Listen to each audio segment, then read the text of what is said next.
आज इस वीडियो में जो हमारा विषय है वह अभी तक इस चैनल पर प्रस्तुत जो भी वीडियो हैं उनके विषयों से बिल्कुल हटके है। अभी तक मैंने यहाँ जो भी चर्चा की है प्लेलिस्ट में आप देख सकते हैं, किसी न किसी छंद के लिखने पर की है या फिर छंदों से संबंधित, मात्रा गणना से संबंधित नियमों पर की है, गजलों पर की है, लघु कथाओं पर, कहानियों पर, बाल कहानियों पर, सब पर मैं यहाँ चर्चा करता रहता हूँ। प्लेलिस्ट जरूर देखिएगा जो जिन्होंने आज पहली बार इस चैनल पर विजिट किया है। लेकिन आज का जो हमारा ये विषय होगा वो नए छंद लिखना न होकर नए छंद बनाना होगा। छंद प्रणयन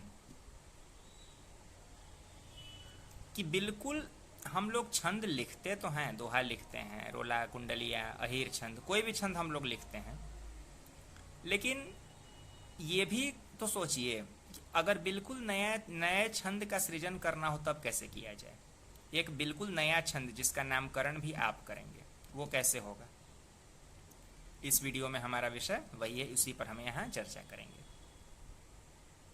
देखिए, हम लोग जानते हैं कि छंद दो प्रकार से बन सकते हैं, या तो मात्रा के आधार पर या फिर वर्ण के आधार पर।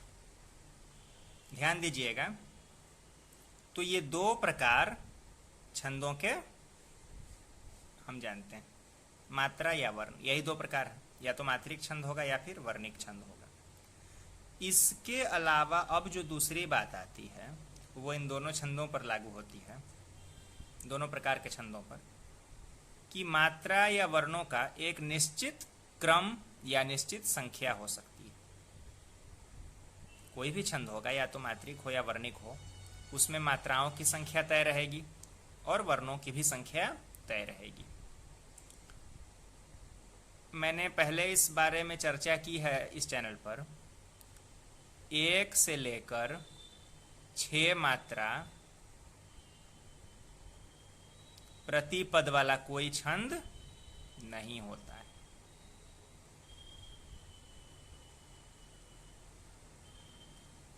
सात मात्रा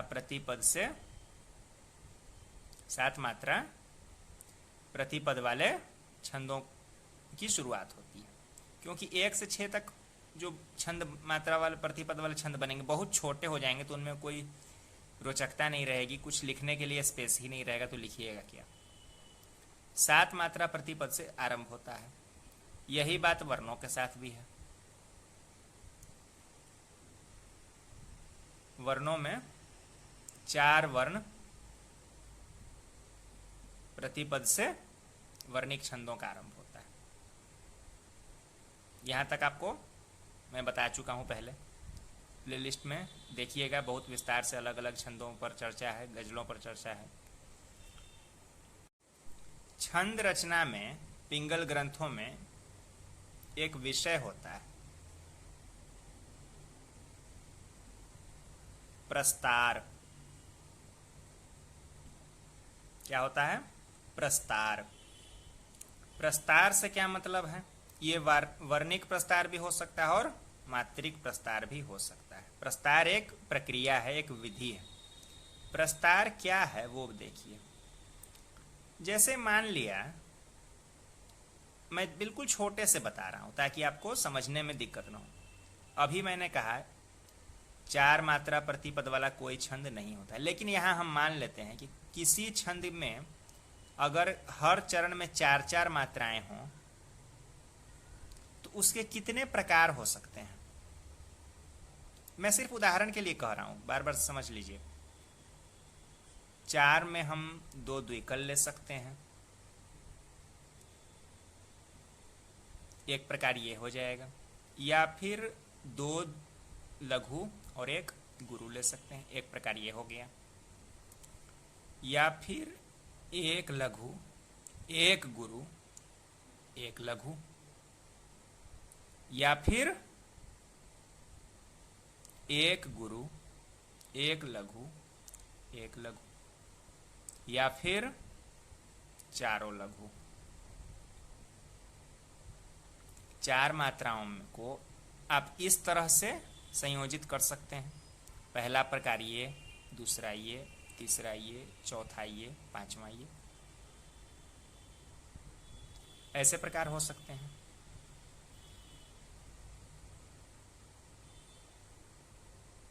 देख रहे हैं, यही होता है प्रस्तार। तो अब अगर मान लिया कि हम कोई छंद ऐसा लिख रहे हैं जिसमें ये क्रम निर्धारित है, दो गुरुओं वाला, और हमने प्रस्तार की रीति से पता किया कि चार मात्रा प्रतिपद वाला कोई ऐसा छंद इस विधि पर नहीं लिखा जा रहा है जिसमें चारों मात्राएं आपको लघु रखनी। एक पद में चार मात्रा होगी और वो चारों मात्राएं लघु रहेगी, और ऐसे ही चार पद बन जाएंगे तो छंद पूरा हो जाएगा। आपने पता लगा लिया कि चार मात्रा प्रतिपद के जितने प्रकार हो सकते हैं, प्रस्तार की रीति से हम लोग ये जानते हैं कि किसी भी विशेष मात्रा वाले छंदों को लिखने का कौन कौन तरीका है, कितने तरीके से वो लिखे जा सकते हैं, और कुछ नहीं है प्रस्तार का उद्देश्य यही होता है। अभी आप चार की जगह आप 14 मात्राओं का प्रस्तार कीजिए, वो एकदम लंबा होता चला जाएगा, बहुत सारे प्रकार उसमें आ जाएंगे। तो जितने प्रकार हमने निकाले हैं उनमें से अगर किसी ऐसे प्रकार के बारे में आपको जानकारी हुई जिसका नामकरण किसी छंद के रूप में अभी तक नहीं हुआ है, तो आप उस छंद को नामकरण अपनी इच्छा के अनुसार कर सकते हैं। तरीका इसका यही होता है। इसलिए मैंने बिल्कुल चार मात्राओं से शुरू किया ताकि प्रस्तार आपको बिल्कुल बोर्ड पर दिख जाए। चार मात्राओं को लिखने का और कोई तरीका हो नहीं सकता है। या तो दोनों गुरु लिखिए, दो लघु और एक गुरु, लघु गुरु लघु, गुरु लघु लघु, या चारों लघु, इसके अलावा और कोई तरीका नहीं है।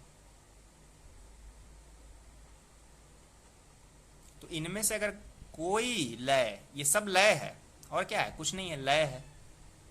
तो अगर आपने कोई ऐसी लय ढूंढ ली, ऐसा कोई मात्रा क्रम देख लिया जिस पर अभी तक कोई छंद बना हुआ नहीं, उसका नामकरण किसी छंद के रूप में नहीं किया गया है, तो आप उसको चुनकर उसका नामकरण कर सकते हैं। यही होता है छंद प्रणयन का मूल तरीका।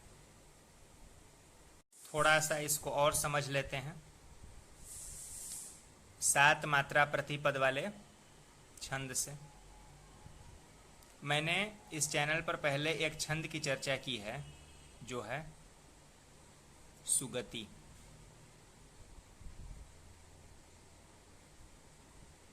सुगति या शुभ गति। उसमें आपने देखा है कि उसके हर एक पद में 7-7 मात्राएं होती है, और इस सुगति की एक लय जो मैंने पढ़ी वो ये मिली, बस यही लय है उसकी। ऐसे ही 4 पद होंगे, 2 1 3 4 5 और 2 7 मात्राएं होंगी। लेकिन इस लय के अलावा 7 मात्राओं को और भी तो कुछ प्रकारों से बांधा जा सकता है। 2 1 और इस गुरु को आप 2 लघुओं में परिवर्तित कर दीजिए, इसको ऐसे रहने दीजिए और कह दीजिए कि एक नया छंद ऐसा बनेगा जिसमें हर पद में ये क्रम रहेगा। ये मैं उदाहरण के लिए बता रहा हूँ, ये मैं निश्चित नहीं हूँ कि इस क्रम का कोई छंद है कि नहीं है, इसलिए इस पर नया कोई छंद बनाने की भी कोई जल्दबाजी मत दिखला दीजिएगा। तो आप मान लीजिए कि आपने कोई ऐसा क्रम ढूंढ लिया, ये क्रम कि 2 3 4 5 6 7 मात्राएं हैं, तो आप कह दीजिए कि एक ऐसा छंद होगा जिसमें पहली 2 मात्राएं लघु रहे, जिसका आरंभ गुरु से होगा, अंत गुरु से होगा और बीच में 3 लघु आएंगे, और 2 पदों में तुकांतता तो खैर रहेगी। तो ऐसे एक नया छंद बन जाएगा। हालांकि ये सुगति जो है उसका ये जो क्रम है ये मात्रिक है। ऐसा नहीं कि दो की जगह पर ये गुरु ही होगा, ये मात्रिक है। दो की जगह आप दो लघु भी ले सकते हैं, इस गुरु की जगह दो लघु भी लिया जा सकता है। तो यही तरीका है। आशा है कि पूरी तरह से आपको यहां तक बात समझ में आ गई होगी। ऐसे ही एक सृजन किया हुआ छंद आजकल फेसबुक ग्रुप्स में चल रहा है, संकलन भी उसके आ चुके हैं कई प्रिंट में। वर्ण pyramid.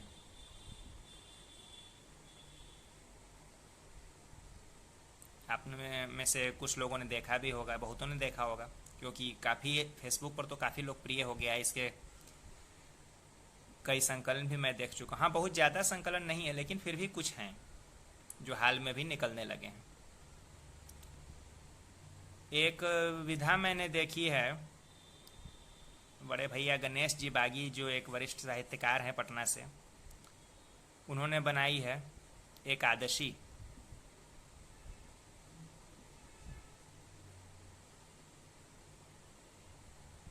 Open books online website के संस्थापक हैं।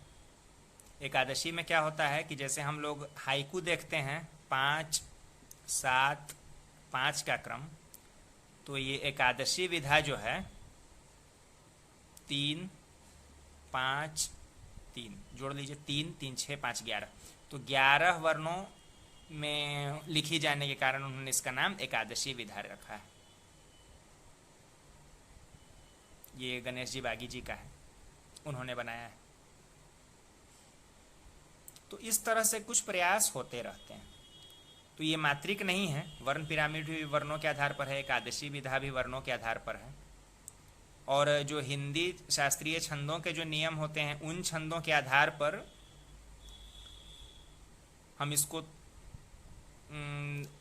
वर्णिक में तो नहीं माना जा सकता, क्योंकि ये वर्णिक छंद जो हमारे वर्णवृत्त जिस नियम पर चलते हैं उस नियम पर नहीं है, लेकिन फिर भी इनकी गिनती वर्णिक रूप से लिखी जाने वाली कविता में हम लोग कर सकते हैं।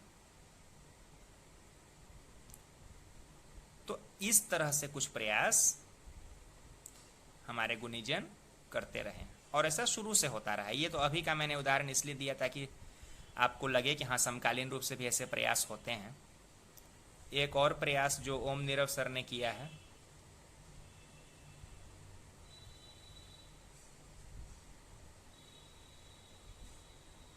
कुंडलिनी, इसके भी संकलन आ चुके हैं। कुंडलिनी विधा, जैसे कुंडलिया में हम लोग देखते हैं 6 पद होते हैं ना, कुंडलिनी में 4 ही पद होते हैं, और ये मात्रिक है।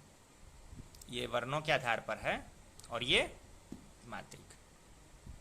ये भी बिल्कुल अभी का है। ओम नीरव सर वरिष्ठ साहित्यकार हैं। वर्ण पिरामिड सुरेश पाल वर्मा जसाला जी का है।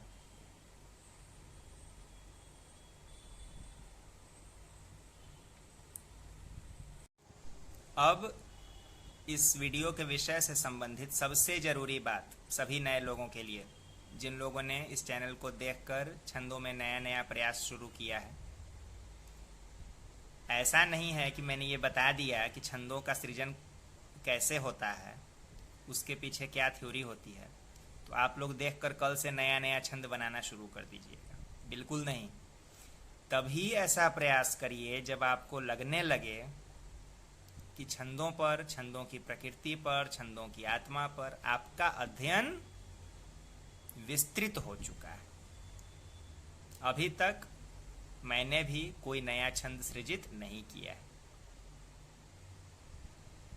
इसीलिए कोई नया छंद बनाने में किसी तरह की जल्दबाजी अच्छी बात नहीं होगी। ये काम अभी वरिष्ठों पर ही रहने देना उचित है। हाँ, चूंकि जानकारी होनी चाहिए, और मेरा उद्देश्य ही इस चैनल पर यही रहता है कि जो भी विषय मेरे संज्ञान में आता है कि जो नए लोगों को बता देना चाहिए, तो मैं बिल्कुल आम घरेलू बोलचाल की भाषा में, व्याकरण की जटिल भाषा से दूर कोशिश करता हूँ आप लोगों तक उस विषय को पहुँचा दूँ। नहीं तो ऐसी पुस्तकें मिल जाएंगी जिनकी 2-3 लाइन पढ़कर ही कोई ऐसा भागेगा छंदों से कि उधर देखने का नाम नहीं लेगा। भाषा इतनी जटिल हो जाती है। तो मेरा उद्देश्य यहाँ पर वही है कि बिल्कुल जैसे हम लोग घर में बातचीत करते हैं उसी भाषा में यहाँ बताया जाए, समझाया जाए। जो भी वरिष्ठ कवि इस चैनल को देखते हैं, अगर उनको ये लगता है कि मैं जटिल भाषा का प्रयोग नहीं करता हूँ तो मैं जानबूझकर ऐसा करता हूँ कि मैं आम भाषा में यहाँ बात करने की कोशिश करता हूँ। तो इस वीडियो में इतना ही। कुछ प्रश्न हो तो कमेंट बॉक्स में पूछिए। मिलते हैं अगले वीडियो में फिर किसी नए विषय के साथ।